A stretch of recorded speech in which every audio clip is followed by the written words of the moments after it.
नमस्कार, सुस्वागत है अंचल पर की बड़ी खबर के साथ एक बार फिर आपके सामने मौजूद है, जहां पर चलेंगे सबसे पहले और बड़ी खबर आपको बताएंगे दोस्तों। राहुल गांधी की भारत जोड़ो यात्रा पंजाब के बाद देवभूमि हिमाचल प्रदेश में पहुंची है, जहां पर कांग्रेस पार्टी के लोगों ने किया है जमकर स्वागत। बताएंगे आपको क्या है पूरी अपडेट दोस्तों। इसी के साथ में त्रिपुरा के साथ साथ नागालैंड और मेघालय के चुनाव की कर दी गई है घोषणा। कांग्रेस पार्टी और बीजेपी के बीच में तीनों राज्य के अंदर होने वाला है डायरेक्ट मुकाबला। बताएंगे आपको आज के क्या कुछ समीकरण है दोस्तों तीनों राज्यों को लेकर। इसी के साथ में तमिलनाडु में डीएमके सरकार के द्वारा जबरदस्त विरोध किए जाने के बाद अब राज्यपाल के स्वर बदलने लगे हैं दोस्तों। बताएंगे इसके बारे में भी अपडेट। वहीं पर बीजेपी के सांसद और भारतीय कुश्ती संघ के अध्यक्ष के खिलाफ गंभीर आरोप लगे हैं दोस्तों। बड़े बड़े खिलाड़ियों ने लगाए हैं गंभीर आरोप। बताएंगे आपको क्या है पूरा मामला। और इसी के साथ में बिहार में नीतीश कुमार ने नरेंद्र मोदी का नाम लेते हुए कुछ ऐसी बातें कह दी है दोस्तों, जिसके बाद बीजेपी के लोग गए हैं बौखला। और कांग्रेस पार्टी के बड़े नेता ने क्यों कहा कि आगामी चुनाव में अगर बीजेपी 50 से ज्यादा सीटें जीत जाएगी तो अपना मुंह काला करा लूंगा। बताएंगे इसके बारे में भी अपडेट दोस्तों। एक एक करके चलेंगे सभी बड़ी खबरों की तरफ। लेकिन उससे पहले अगर आप भी मानते हैं कि राहुल गांधी की भारत जोड़ो यात्रा के कारण आज विपक्षी एकता पूरे देश भर के अंदर जबरदस्त और मजबूत दिखाई दे रही है, तो इस वीडियो को लाइक करके लाल बटन को दबाकर चैनल को सब्सक्राइब करके घंटे को दबाकर कमेंट बॉक्स में जय हिंद जय भारत जरूर लिखिएगा दोस्तों। चलते हैं सबसे पहले और बड़ी खबर की तरफ, जहां पर राहुल गांधी की भारत जोड़ो यात्रा बीते दिन पंजाब से हिमाचल प्रदेश में घुसी है दोस्तों। और हिमाचल प्रदेश में एक दिन की पूरी यात्रा करने के बाद भारत जोड़ो यात्रा पठानकोट पहुंच चुकी है, यानी पंजाब के पठानकोट इलाके में राहुल गांधी की यात्रा पहुंच चुकी है दोस्तों। बीते दिन कांगड़ा जिले से शुरू हुई है यात्रा, शाम होते होते राहुल गांधी के नेतृत्व में पठानकोट पहुंच गई है दोस्तों। और जल्द ही ये यात्रा अब जम्मू कश्मीर में घुसने वाली है। आपको बता दें कि राहुल गांधी ने इसको लेकर बड़ा बयान देते हुए कहा कि हमारी यात्रा पंजाब से जम्मू कश्मीर जा रही थी, लेकिन हमने फैसला लिया कि देवभूमि होते हुए जाएंगे, यानी सुखविंदर सिंह सरकार के गढ़ हिमाचल प्रदेश होते हुए जाएंगे। और मुख्यमंत्री के साथ प्रतिभा सिंह भी मौजूद रहे राहुल गांधी का स्वागत करने के लिए दोस्तों। वहीं आपको बता दें कि त्रिपुरा के अंदर चुनाव का ऐलान कर दिया गया है, यानी पूर्वोत्तर के राज्य नागालैंड मेघालय के विधानसभा के साथ साथ अब त्रिपुरा के विधानसभा चुनाव की घोषणा कर दी गई है। त्रिपुरा के अंदर एक ही चरण में 16 फरवरी को मतदान यानी वोट डाले जाएंगे। वोटों की गिनती तीनों राज्यों के अंदर एक साथ 2 मार्च को होगी। त्रिपुरा विधानसभा में 60 सीटें हैं दोस्तों। और भारतीय जनता पार्टी ने पिछली बार 35 सीटें जीती थी और बीजेपी की सहयोगी पार्टी आईपीएफटी को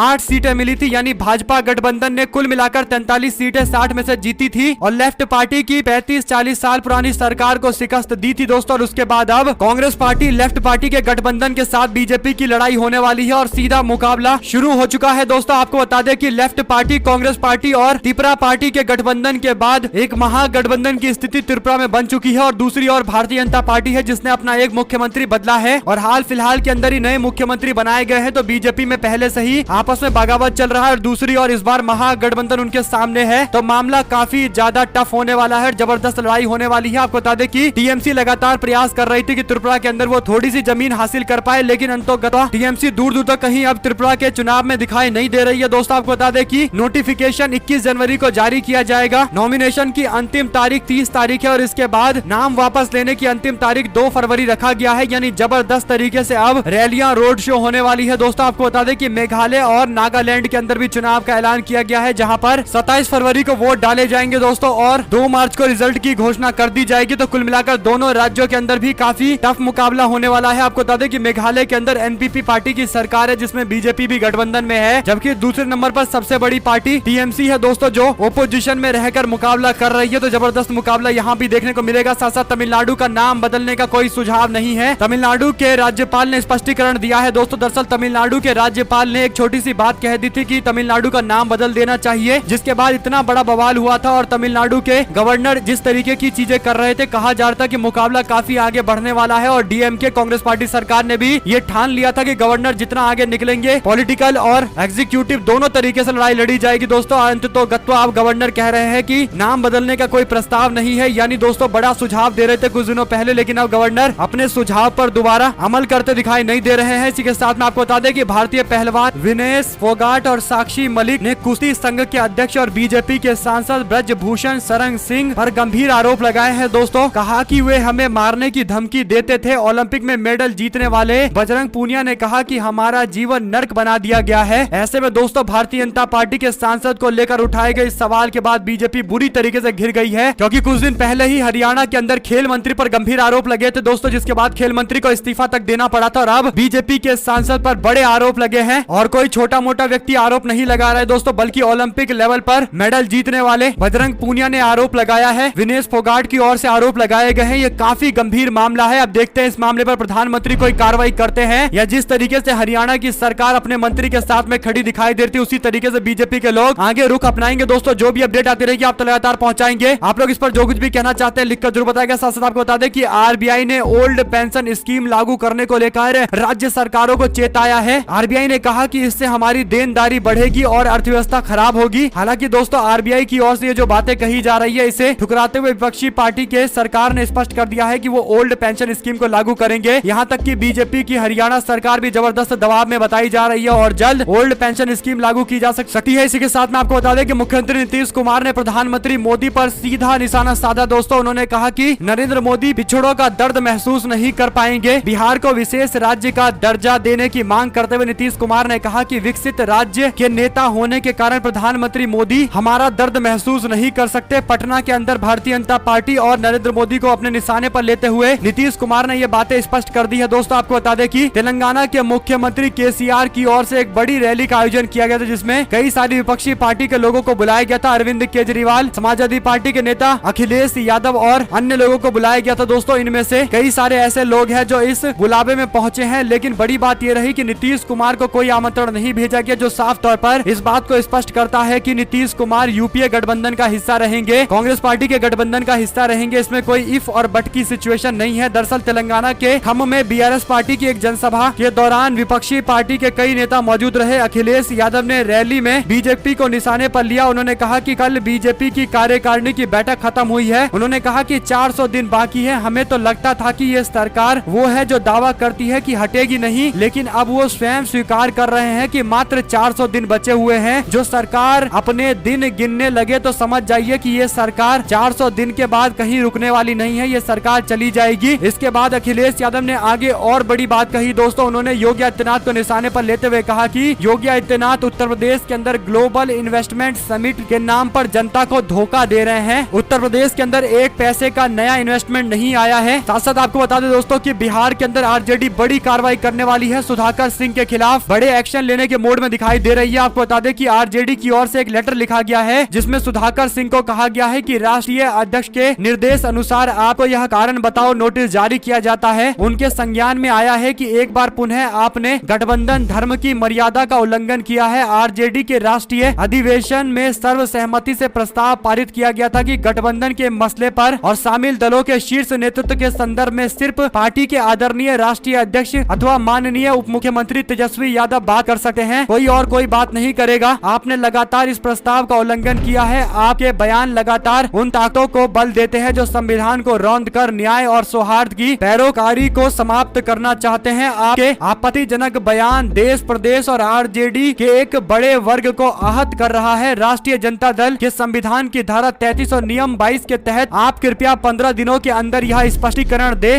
क्यों नहीं आपके विरुद्ध कठोर अनुशासनात्मक कार्रवाई की जाए। कुल मिलाकर दोस्तों आरजेडी ने स्पष्ट कर दिया है कि गठबंधन के खिलाफ और गठबंधन के बड़े नेताओं के खिलाफ अगर कोई टिप्पणी करेगा तो पार्टी चुप बैठने वाली नहीं है। दोस्तों देखते हैं किस तरीके का जवाब सुधाकर सिंह देते हैं और किस तरीके की कार्रवाई आरजेडी करती है। वहीं पर दिल्ली के विधानसभा चल रहे हैं। शीतकालीन सत्र के तीसरे दिन भारी हंगामे के बीच आम आदमी पार्टी के विधायक महेंद्र गोयल ने बुधवार को नोटों की गड्डियां लहराई। वो डॉक्टर बाबा साहब आम्बेडकर के अस्पताल में नर्सिंग की भर्ती में भ्रष्टाचार का आरोप लगा रहे थे। भ्रष्टाचार के मुद्दे पर सदन को संबोधित करते हुए रिठाला के विधायक महेंद्र गोयल ने कहा कि बाबा साहेब आम्बेडकर अस्पताल में नर्सिंग समेत कई पदों पर भर्ती के लिए टेंडर निकाला गया था। उन्होंने आरोप लगाया है कि ठेकेदार इन पदों पर भर्ती के नाम पर लोगों से पैसा वसूली कर रहा है। वहीं पर कर्नाटका के अंदर कांग्रेस पार्टी ने ताबड़तोड़ ऐलान किया। दोस्तों सबसे पहले कांग्रेस पार्टी ने 200 यूनिट फ्री बिजली देने का ऐलान किया हर महीने। तो उसके बाद प्रियंका गांधी कर्नाटका पहुंची और उन्होंने गृह लक्ष्मी योजना की शुरुआत कर दी, जिसके तहत हर परिवार के एक महिला को 2000 रूपए प्रति माह दिया जाएगा। और बीजेपी को यही दो स्कीम सबसे ज्यादा चिंता में डाल रही है। दोस्तों भारतीय जनता पार्टी के मुख्यमंत्री बसवराज बोम्मई ने टिप्पणी करते हुए कांग्रेस पार्टी पर आरोप लगाया और कहा कि वो लोगों को गुमराह कर रहे हैं, लेकिन ये जवाब उन्होंने नहीं दिया कि जनता को राहत पहुंचाने के लिए उनकी सरकार ने क्या काम किया। और वैसे भी बसवराज बोम्मई जिस तरीके से राज्य के अंदर 40% सीएम के तौर पर दोस्तों लगातार विपक्ष के निशाने पर रहते हैं, एक बात तो तय है कि आने वाले दिनों के अंदर बीजेपी के लिए कर्नाटका चुनाव सबसे टफ चुनाव होने वाला है। इसी के साथ में मध्य प्रदेश के अंदर विधानसभा चुनाव नजदीक आते ही बयानबाजी शुरू हो गई है। दोस्तों सूबे में कांग्रेस पार्टी के दलित बड़े नेता फूल सिंह बैरैया ने बयान दिया है। उन्होंने कहा कि मैं ये कह रहा हूं कि बीजेपी 2023 में 50 से ज्यादा सीटें नहीं जीत पाएगी। अगर भारतीय जनता पार्टी इस से ज्यादा सीटें जीत जाए तो मैं अपना मुंह काला करा लूंगा, वो भी राजभवन के सामने। फूल सिंह बैरैया बयान ने ये बातें स्पष्ट कर दिया। दोस्तों कांग्रेस पार्टी के लोग मध्य प्रदेश के अंदर खासकर काफी कॉन्फिडेंस में दिखाई दे रहे हैं और आने वाले दिनों के अंदर हर चीज स्पष्ट हो जाएगा। वहीं पर राहुल गांधी ने प्रेस कॉन्फ्रेंस के दौरान कहा था कि जुडिशरी, चुनाव आयोग, ब्यूरोक्रेसी, पुलिस, इंटेलिजेंस, मीडिया, सब जगह आरएसएस के लोग भर दिए गए हैं। पहला काम तो ये होना चाहिए कि इनकी पहचान की जानी चाहिए, इनके नाम और फोटो भी शेयर किए जाने चाहिए। अगर दोस्तों आप लोग को एक भी खबर अच्छी लगी हो तो इस वीडियो को लाइक करके, लाल बटन दबाकर, चैनल को सब्सक्राइब करके, घंटे दबाकर कमेंट बॉक्स में जय हिंद, जय भारत जरूर लिखिएगा। देख रहे थे आपका अपना चैनल। बहुत बहुत धन्यवाद। जय हिंद।